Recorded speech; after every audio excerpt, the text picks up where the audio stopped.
You're listening to Pole Parlour, a fun, inspiring podcast for all those bewitched by pole dance. Each week, your Madam Crimson Minxxx has candid conversation with unique, engaging individuals from within and around the pole dance community. Pole Parlour is passionate about preaching creativity, soulful sensuality, and empowerment through pole dance. You know how we do. Welcome everyone to Pole Parlour. This is episode 2, Carmine Black. I'm your host, Crimson Minxxx. Today on the podcast, we have Carmine Black. Carmine is a pole dance instructor, performer, and competitor. She has successfully used social media as a way to grow her pole persona and recently left her day job to pursue pole dance as a full-time profession. On this episode, she discusses both the positive and negative aspects of putting herself out there online as a pole dancer, as well as how she's hoping to promote more personal exploration and acceptance in the pole community. You can also head over to the blog at poleparlour.com to check out my post-podcast interview with Carmine, where she shares some of her favorite music, photos, pole dancing video, and more. Hey you know you've been talking a lot of shit, whispering in my ear, making me feel all hot and bothered and shit. Welcome, Carmine Black, to the Pole Parlour podcast. How are you today? Good. I'm good. How are you doing? I'm doing well. Thank you for joining. Having me. Yeah, of course. Let's jump right in. So, for how long have you been poling, and how did you first discover pole dance? I discovered pole dancing about 3 years ago through a friend of mine, maybe a little over 3 years ago. She was kind of encouraging me to try it out. Mm-hmm. And I think that I was resisting it at the time. And I think that I was at a point, or at least a place in my life where I was just kind of seeking something out, and I had taken a class. I started at S Factor, actually. And I was hooked pretty immediately. It was really fun. And then I transitioned to B-Spun shortly thereafter. Okay. Yeah, B-Spun is a studio in Los Angeles, for those who don't know. Okay, and then did you have like a history in dance, or were you a newbie to everything? I had done some contemporary dance. I mean, nothing professionally until my early 20s. I was doing a lot of social dance, so like ballroom and salsa and Latin styles of dance, but I had never explored anything pole related, or I wasn't a gymnast, or I never did ballet or anything like that. And so I had taken a break from that in my mid-20s, and I kind of fell into pole like right before I hit 30. Wait, you were a professional partner dancer? Yeah, I did salsa. Yeah, I did no salsa. Way. Yeah, it was pretty fun. Totally. I mean, the connection to the pole in relation to another person is very similar, but obviously you're leading the space. So it's different, but I caught on pretty fast. Okay, cool. And then how long ago was this? How long have you been dancing for? I started doing that. I was like 18 to like 23, 24, and then I just gave it a break. And then you've been pole dancing for a few years? It just was like my third year, like last week. Okay. Yeah. Poleversary. Yeah, it's definitely been a journey for sure. Not an easy one. Yeah, we're going to jump into that. So yeah, I first discovered you on social media. And you seem to have had a lot of success promoting yourself and connecting with other dancers through social media. You're very active on Instagram and Facebook. So can you tell us a little bit about this experience and your view of it as a tool for pole dancers? When I initially started, I had a lot of apprehension about documenting myself in that context, because I think there was that apprehension that people I knew personally were going to judge me. But you started posting on your regular account, on your personal account. Okay. Because I know a lot of people do split it up so they have a secret pole dance account and their personal account, but you started posting on your personal account. I did for a little while, and then I realized that people were feeling weird about it because I got weird response from people that I considered friends at the time. And so I made a separate one, and then someone flagged me, and I like somehow got that account deleted. And so I was like, you know what, maybe even though it was really frustrating, I was just like, it. Like, I'm just gonna, sorry, I was just gonna be like, well, maybe this is happening for a reason, and maybe I shouldn't necessarily be ashamed, or maybe I shouldn't hide them. They both, it's a big part of my life at this point. So why don't I just share it with people? And so that's how it transitioned into my personal account being what it is. And it wasn't intentional. It wasn't as if I was like posting to actually do anything with it, but I started developing a community of friends outside of LA that I really admired and was inspired by. And so that enabled me to sort of expand my community. And then it kind of transitioned into a networking thing. It was definitely not what I anticipated at all. So not an intention of starting your accounts at first. You just kind of wanted to share your passion with people. Yeah, it was just a hobby. And I was just like, as you got better, it was definitely it was a very passionate hobby of mine. And then it transitioned into something a lot more than that. So yeah, and not to dwell on it, but just because I know a lot of us are dealing with this or have gone through similar experiences, is there any specific negative things that had happened on social media that you could cite, just so we know in solidarity we're all there, and maybe speak more about what we can do? Yeah, it's funny. I realized that the more I was kind of vocal about my love for just movement, and just kind of posting anything that really sort of inspired me that I happened to be doing at any particular point in time, I noticed that people I knew personally had more of an issue with it than pole friends, obviously. 'Cause they pull too, or people just into fitness. And I lost a lot of friends, and I lost a lot of followers. I mean, people that followed me that I considered friends. But then I started developing a different tribe of like individuals and friendships with other people. And so it kind of like weeded things out, which initially was really disappointing, because it was like, look, if I were, doing other forms of movement, if I were doing ballet, if I were, doing fucking CrossFit, or even belly dancing, it doesn't have that same stigma to it. Yeah, anything that wasn't inherently sensual, I don't think that I would be getting so much apprehension or pushback from people that I felt like should have supported me in my journey. Yeah. So that was you kind of just accepted that you were ready to, you weren't going to kind of hide that side. You were just going to keep going, and their choice if they wanted to kind of disconnect from you.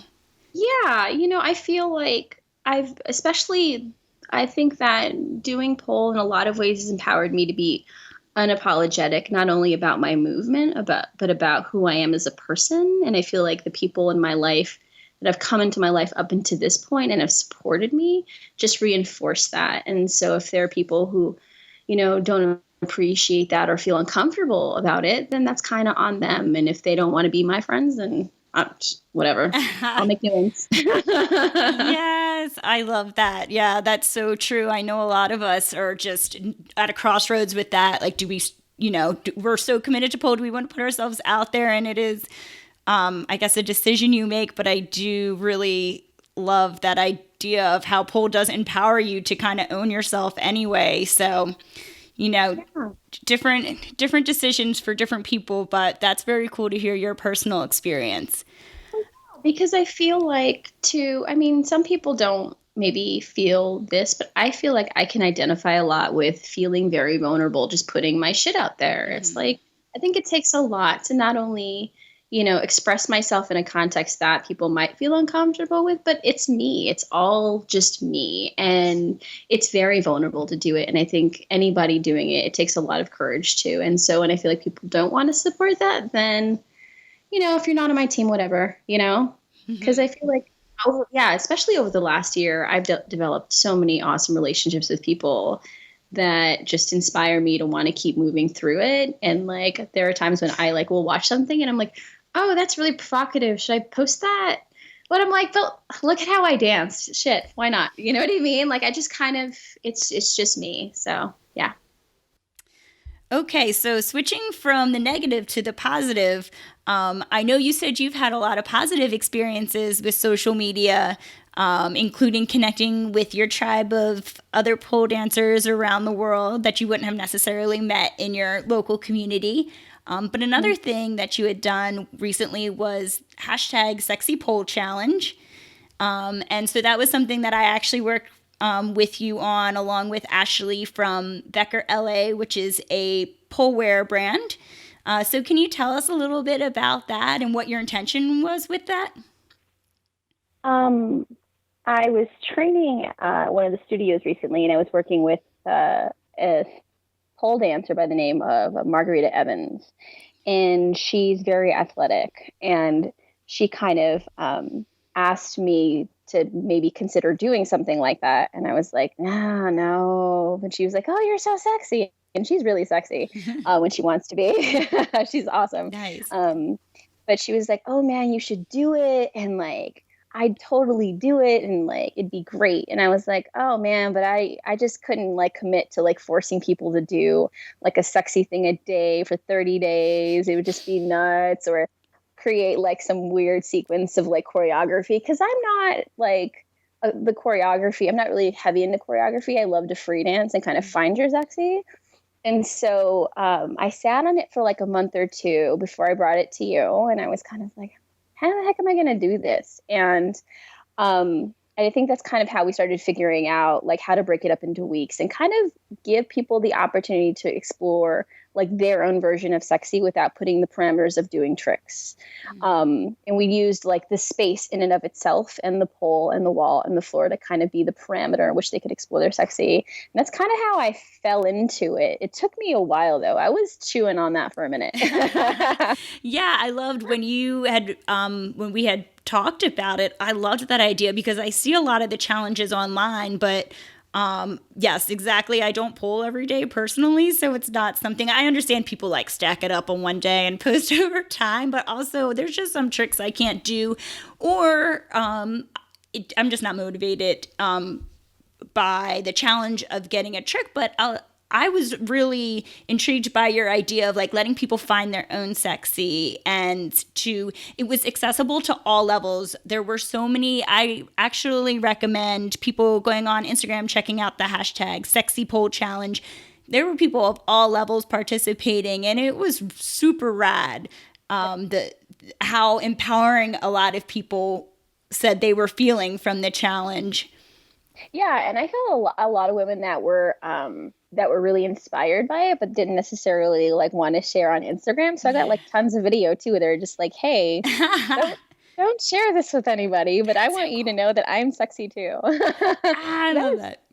Yeah, it was great. And it was funny before I even did this, like I have these small groups of messages that I send on Facebook, and I group people together kind of by their style. And so there was like a handful of women where we were kind of just like, they were doing all these really cool moves. And I was like, that's kind of where I kind of really fine-tuned the idea of making it not so much something where someone had to commit every single day, but it was kind of like everyone had something to offer and everyone's sexy was so different. I was like, I can't even make everybody do a trick a day. It's like, even when I record something on Instagram, that could take forever. I don't want to force anybody to do that. It's just too much work.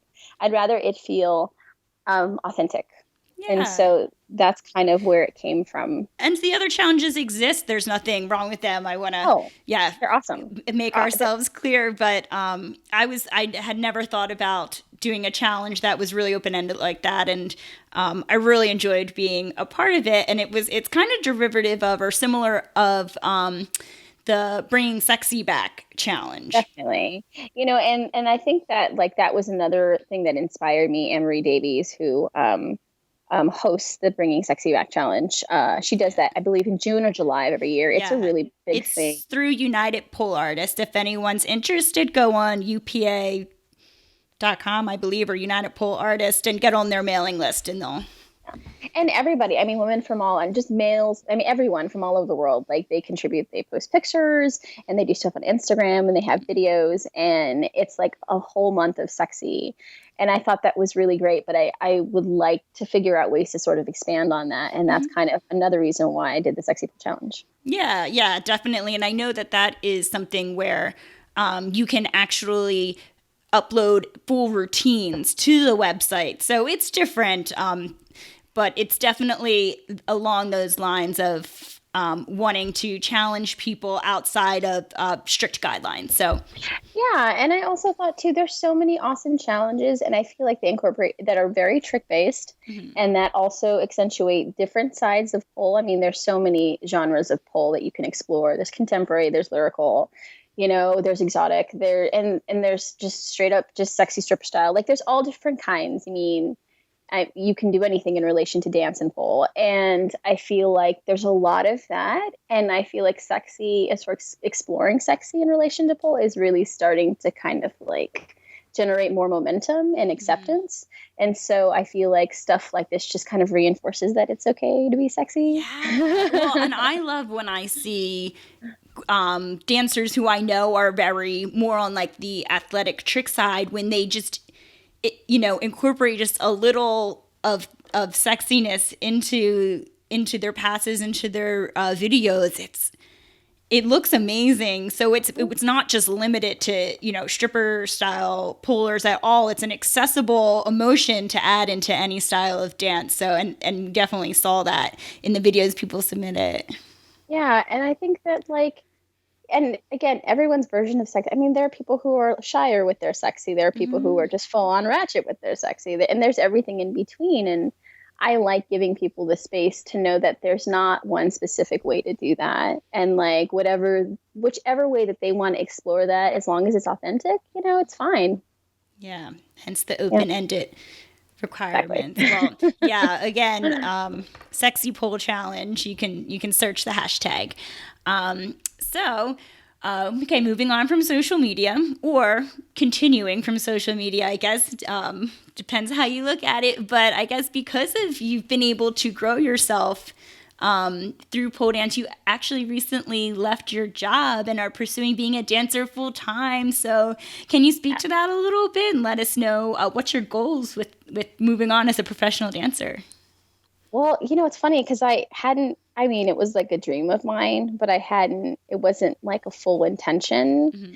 But then like the last couple of months before this month had been like really challenging, juggling basically two full-time jobs, like teaching and doing choreography for shows and like managing traveling and then managing a day job. It was just really, really, really, really hard. And I was in education full-time for 5 years. Okay. So wow.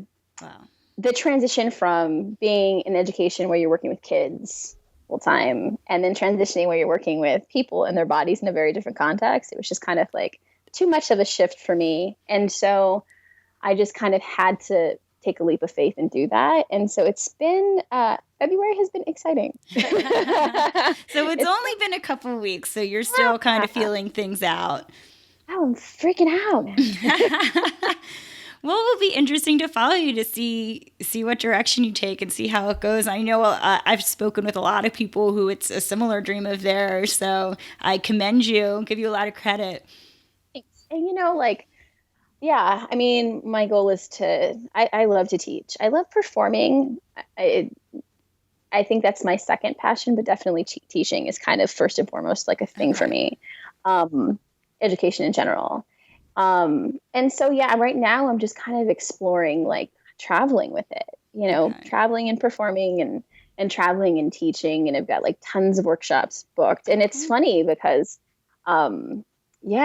just lining up workshops has been insane. Like it's just like stacking up like this. And I didn't even necessarily ask for it. It kind of just fell into my lap. And so in that way, I'm super grateful.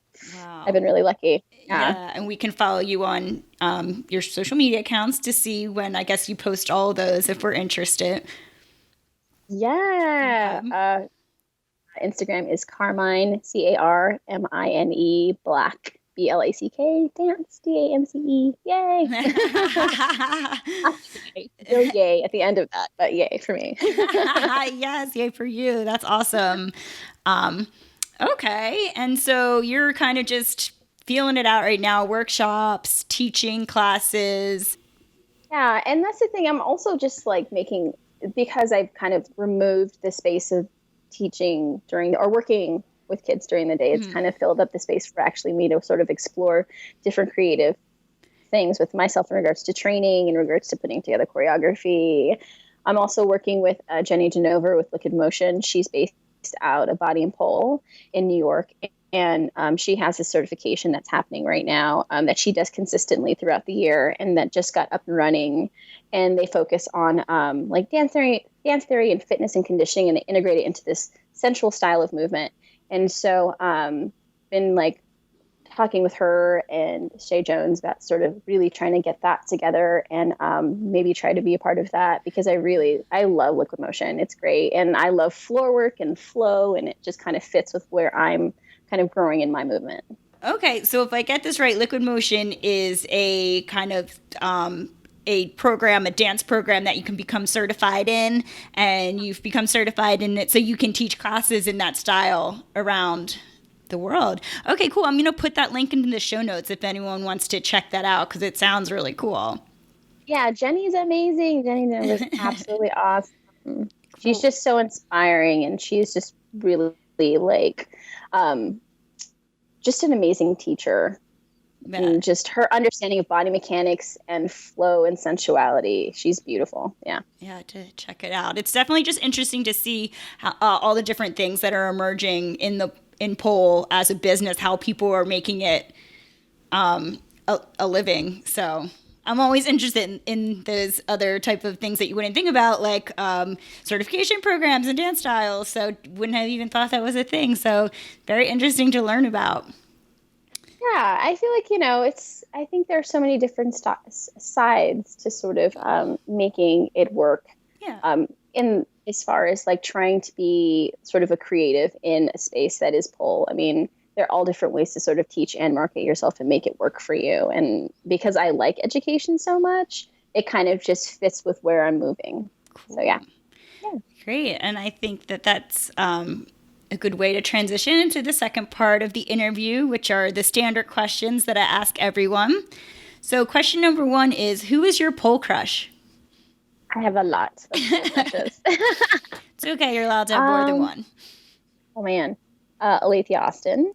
Love her. She's everything. Sarah Jade, Marlo Fiskin. Man, Marlo Fiskin is beyond. I just saw her for the first time at Pole Show LA. She's amazing. Just really awesome person. And Olga and Olga Koda, Natasha Wang. Yeah. I mean, they're all different and they have so much to offer, but you watch them and they have such amazing stage presence, and just meeting them in person and interacting with them, they're collectively just very inspiring people. Yeah, that's a solid group right there. And so how would you like to see the pole community evolve over the next 5 years? Oh man. Which is a good question, because you've actually said earlier you've only been in the pole community for 3 years, but it is changing so quickly that it's still...